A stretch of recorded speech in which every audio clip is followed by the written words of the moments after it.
How do we know, तो हमें कैसे पता चलता है। अब आप पूछोगे किस बारे में कैसे पता चलता है। तो लास्ट वीडियो में हमने पढ़ा था कि इस पूरे बुक में हम क्या जानने वाले हैं कि जो ब्रिटिशर्स थे वो इंडिया में कैसे आए, कैसे उन्होंने इंडिया को अपनी कॉलोनी बनाया, किस तरीके से उन्होंने इंडिया में इतने सारे चेंजेस लाए, ठीक है, और क्या कॉन्सिक्वेंस रहा, क्या अंजाम रहा, किस तरीके से हमारे जो इंडियंस थे उन्हें क्या क्या चीजें झेलनी पड़ी ब्रिटिशर्स के वजह से। तो ये सभी चीजें हम जानेंगे। बट इन सभी चीजों के बारे में हमें पता कैसे चलेगा। आप बोलोगे कि हिस्टोरियंस बता देंगे। हिस्टोरियंस जो है वो हिस्ट्री के बारे में बताते हैं और उनकी बुक्स वगैरह पढ़ के, मतलब जो उन्होंने लिखा होगा उससे हम पढ़ के पता कर लेंगे कि जो ब्रिटिशर्स थे उन्होंने क्या क्या किया, इंडिया में कैसे कैसे आए। तो अब सवाल ये खड़ा होता है कि जो हिस्टोरियंस थे उन्हें कैसे पता चला कि आज से 250 साल पहले जब ब्रिटिशर्स वगैरह आए थे तब हुआ क्या था। हिस्टोरियंस को कैसे पता चला।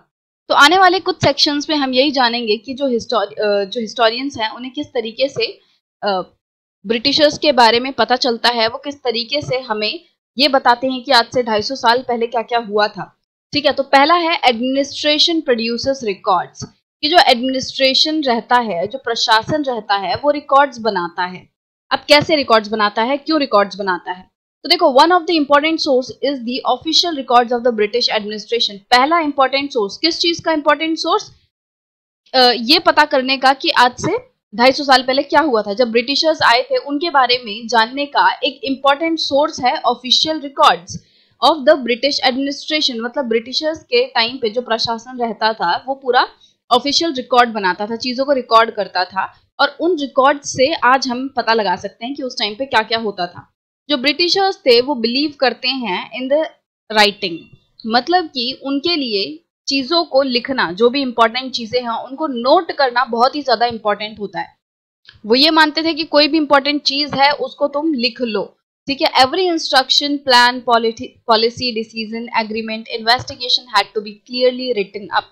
मतलब कि ब्रिटिश एडमिनिस्ट्रेशन में कुछ भी हो रहा है, कोई भी इंस्ट्रक्शन दिए जा रहे हैं, कोई भी ऑर्डर दिया जा रहा है, कोई भी प्लान जो है वो बनाया जा रहा है, कोई पॉलिसी बनाई जा रही है, कोई डिसीजन लिया जा रहा है, या फिर किन्हीं लोगों के बीच में एग्रीमेंट हो रहा है, कहीं पे इन्वेस्टिगेशन हो रही है किसी चीज के खिलाफ, तो इन सभी चीजों को लिखना जरूरी था ब्रिटिशर्स के टाइम पे। Once this was done, things could be properly studied and debated। तो एक बार आपने सभी चीजों को रिटन में रख लिया, उनका रिटन रिकॉर्ड बना लिया, तब इन चीजों को आप कभी भी जो है स्टडी कर सकते हो और उन पर डिबेट कर सकते हो। डिबेट मतलब कि क्या, कि अगर कहीं पे डाउट हो रहा है कि भाई तुमने ये ऑर्डर दिया था, तुमने ये नहीं किया, वो नहीं किया, तो जो सामने वाला इंसान है वो रिकॉर्ड दिखा सकता है कि मैंने ये ऑर्डर दिया था, मैंने ये किया है ना। जैसे कि आप क्या करते हो, आप स्कूल में पढ़ते हो बट उसके साथ साथ आप कॉपी भी बनाते हो, आप सब चीजें जो है नोट करते हो, नोट्स बनाते हो, और वो किस लिए बनाते हो, ताकि जब टेस्ट वगैरह आएंगे तो आपको पूरी बुक्स जो है वापस से पढ़नी ना पड़े, क्योंकि और टीचर भी वापस से नहीं पढ़ाएगा, तो आप अपने नोट्स को देख सको। इसी तरीके से अगर हम सभी पॉलिसीज को, इंस्ट्रक्शंस को रिटन में कर देते हैं तो जब भी उनकी जरूरत पड़ेगी बाद में, तो उनको देखा जा सकता है, उनको स्टडी किया जा सकता है। और अगर किसी के बीच में झगड़ा हो जाता है, कोई डाउट आ जाता है कि भाई तुमने उस टाइम पे क्या किया था, क्या कहा था, तो एक प्रूफ के तौर पे भी ये डॉक्यूमेंट्स जो हैं वो सर्व कर सकते हैं। तो ब्रिटिशर्स का ये जो मानना था कि चीजों को लिखना बहुत जरूरी है, इस वजह से क्या हुआ, एक कल्चर पैदा हुआ मेमोज का, नोटिंग्स का एंड रिपोर्ट्स का। मेमोज मतलब कि जब किसी एक ऑर्गेनाइजेशन में एक डिपार्टमेंट से दूसरे डिपार्टमेंट पे कोई इन्फॉर्मेशन सेंड की जाती है ना, तो वो मेमोज के थ्रू की जाती है। तो एक ऑफिशियल जो है वो दूसरे ऑफिशियल को इन्फॉर्मेशन भेजता है मेमोज के थ्रू। तो ये चीजें जो हैं वो ऑर्गेनाइजेशन में होती हैं, और उसमें क्या किया जाता है, इन्फॉर्मेशन को रिटन लिखा जाता है। एक पर्सन जो है वो रिटन में लिख के देता है कि भाई मेरे को ये चाहिए, मुझे ये करना है। तो जो ऑर्गेनाइजेशन के अंदर है, जो ऑर्डर्स एक तरीके से जो जाते हैं, इन्फॉर्मेशन जो स्प्रेड होती है वो रिटन में होती है। नोटिंग्स मतलब वही कि इंपॉर्टेंट चीजों का नोट करना, और रिपोर्ट मतलब कि आप उस पर रिपोर्ट बनाते हो, आपने क्या किया, कैसे किया, इस तरीके से रिपोर्ट्स बनाते हैं ना। तो ये पूरा जो सिस्टम है वो डेवलप हो गया ब्रिटिशर्स की इस इंपॉर्टेंस की वजह से, कि जो ब्रिटिशर्स हैं रिटन चीजों को बहुत ज्यादा इंपॉर्टेंस देते हैं, तो इस वजह से पूरा जो कल्चर था वो मेमोज, नोटिंग्स एंड रिपोर्टिंग वाला बन गया। अब ब्रिटिशर्स जो हैं वो ये भी मानते थे कि जितने भी डॉक्यूमेंट्स हैं, लेटर्स हैं, उन्हें केयरफुली प्रिजर्व करना चाहिए, मतलब उन्हें संजो के रखना चाहिए, सेव करके रखना चाहिए, ताकि वो खराब ना हो फ्यूचर में जाके, और जब भी जरूरत पड़े आप देख सकते हो, है ना। So they set up record rooms attach to all administrative institutions. तो ब्रिटिशर्स ने क्या किया, जितने भी उनके एडमिनिस्ट्रेटिव इंस्टीट्यूशंस थे, मतलब जो भी उनका जहाँ पे भी काम वगैरह होता था, ऑफिशियल वर्क होता था, उनके साथ उन्होंने रिकॉर्ड रूम्स जो हैं सेटअप कर दिए। अब इन रिकॉर्ड रूम्स में क्या होगा, जितने भी उस एडमिनिस्ट्रेटिव इंस्टीट्यूशन के डॉक्यूमेंट्स होंगे वो उस रिकॉर्ड रूम में सेव कर दिए जाएंगे, प्रिजर्व करके रख दिए जाएंगे। जितनी भी फाइलें होंगी, जो भी डॉक्यूमेंट्स होंगे, वो इस रिकॉर्ड रूम में अच्छे से संभाल के रख दिए जाएंगे, ताकि कभी भी उनकी जरूरत पड़े तो आप देख सकते हो। The village tahsildars office, the collectorate, the commissioners office, the provincial secretariats, the law courts, all had their record rooms. तो जितने भी तरह के एडमिनिस्ट्रेटिव इंस्टीट्यूशंस थे अलग अलग, जिनके आपको यहाँ पे नाम दिए हैं, मतलब जहाँ पे भी गवर्नमेंट का इस तरीके से ऑफिशियल काम चलता था, उन ऑफिसेस के साथ जो रिकॉर्ड रूम्स हैं वो अटैच कर दिए गए, ताकि वो अपने अपने डॉक्यूमेंट्स को अपने अपने रिकॉर्ड रूम्स में सेव कर सकें, प्रिजर्व कर सकें। Specialized institutions like archives and museums were also established to preserve important records. तो जो बहुत ही ज्यादा इंपॉर्टेंट रिकॉर्ड्स रहते थे उनको प्रिजर्व करने के लिए स्पेशल इंस्टीट्यूशंस जैसे कि आर्काइव्स क्या होते हैं, ऐसी जगहें होती हैं जहाँ पे आप पुराने डॉक्यूमेंट्स को अच्छे से सेव करते हो। मतलब कि एक तरीके से एक ऐसा रूम मान लो, एक ऐसी जगह मान लो जहाँ पे आपको जो डॉक्यूमेंट्स हैं वो प्रिजर्व मिलेंगे। ठीक है, जो भी गवर्नमेंट के पुराने डॉक्यूमेंट्स वगैरह हैं वो आर्काइव्स में रख दिए जाते हैं प्रिजर्व करके। और म्यूजियम भी सेम ऐसे ही होते हैं, जिनमें की पुरानी चीजें आपको दिखती हैं, वहां पे सेव रखी रहती हैं प्रिजर्व होके, और आप उनको देख सकते हो। ठीक है, तो इस तरीके से जो स्पेशल इंस्टीट्यूशंस थे ये बनाए गए ताकि जो डॉक्यूमेंट्स हैं, जो भी रिकॉर्ड्स हैं इंपॉर्टेंट, उनको प्रिजर्व करके रखा जा सके। Letters and memos that move from one branch of the administration to another in the early years of the 19th century can still be read in the archives. मतलब कि early 19th century के time में, मतलब जब 1800 जो है शुरू हुआ था, तो उसी टाइम के आसपास के जो मेमोज और लेटर्स एक ब्रांच से दूसरे ब्रांच में भेजे जाते थे, मतलब कि एक डिपार्टमेंट का ऑफिसर जब दूसरे डिपार्टमेंट के ऑफिसर कोई चीज भेज रहा है तो मेमोज एंड लेटर्स के थ्रू भेजता था। तो वो जो मतलब आज से लगभग 200 साल पहले के जो डॉक्यूमेंट्स हैं, मेमोज एंड लेटर्स हैं, वो आर्काइव्स में प्रिजर्व हैं, और उन आर्काइव्स में जाके हम उनको मतलब 200 साल पहले के जो रिकॉर्ड थे उनको पढ़ सकते हैं, देख सकते हैं। You can also study the notes and reports that district officials prepared। और जो डिस्ट्रिक्ट ऑफिशियल्स वगैरह जो नोट्स प्रिपेयर करते थे, जो रिपोर्ट्स प्रिपेयर करते थे अपने डिस्ट्रिक्ट से रिलेटेड, कि भाई उनके डिस्ट्रिक्ट में क्या काम चल रहा है, कितने लोग हैं, क्या क्या काम करते हैं, किस तरीके से चीजें चल रही हैं, उसका पूरा जो वो रिपोर्ट्स बनाते थे वो भी आज हम जाके देख सकते हैं। और instructions and directives that were send by the officials at the top to provincial administrators. तो मतलब कि क्या हो रहा है, जितने भी तरह के इंस्ट्रक्शंस रहते थे, जितने भी तरह के ऑर्डर्स वगैरह रहते थे, उनको प्रॉपर सेव करा जाता था, प्रिजर्व करके रख दिया जाता था रिकॉर्ड रूम्स में एंड आर्काइव्स में। और वो इस तरीके से प्रिजर्व हैं कि अगर हम आज भी देखें तो वो रिकॉर्ड्स को हम पढ़ सकते हैं निकाल के।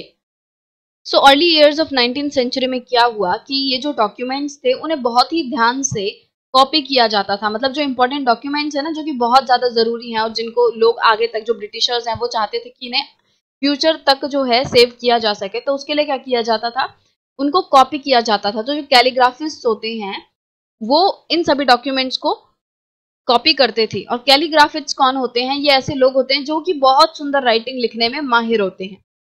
तो ये लोग अपनी सुंदर सुंदर राइटिंग में सारे जो डॉक्यूमेंट्स हैं उन्हें कॉपी करते थे।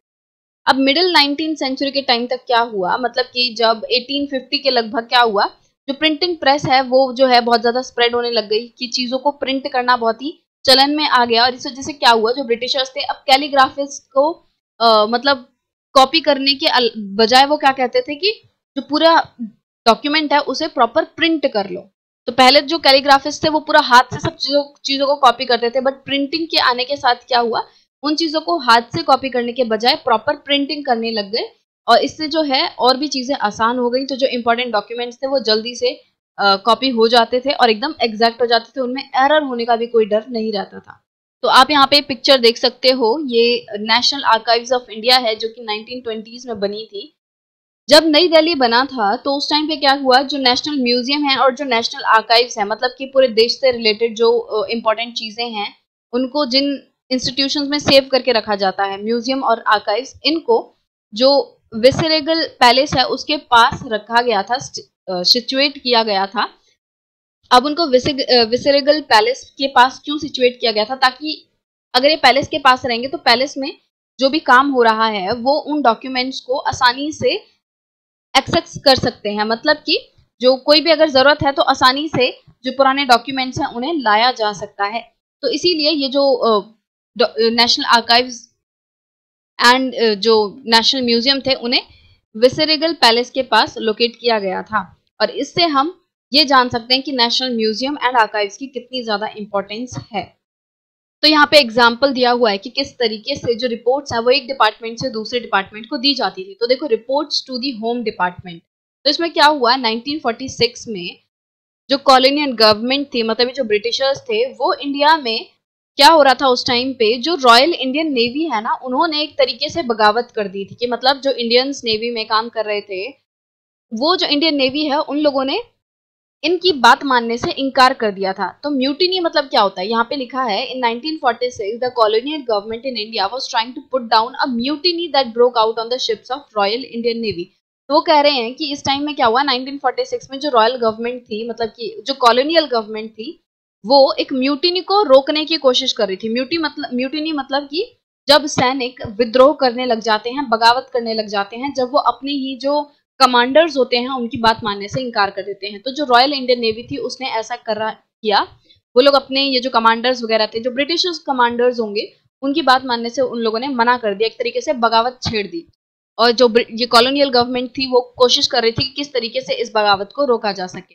तो यहाँ पे एक सैंपल दिया हुआ है कि किस तरीके से अलग अलग डॉकयार्ड से रिपोर्ट्स आ रही थी होम डिपार्टमेंट को। मतलब कि ये जो डॉकयार्ड्स हैं वो अपनी अपनी रिपोर्ट भेज रहे थे होम डिपार्टमेंट को कि उनके डॉकयार्ड में क्या क्या सीन है। तो जो बॉम्बे का डॉकयार्ड है वहां पे बोला जा रहा है कि arrangements have been made for the army to take over the ships and establishment.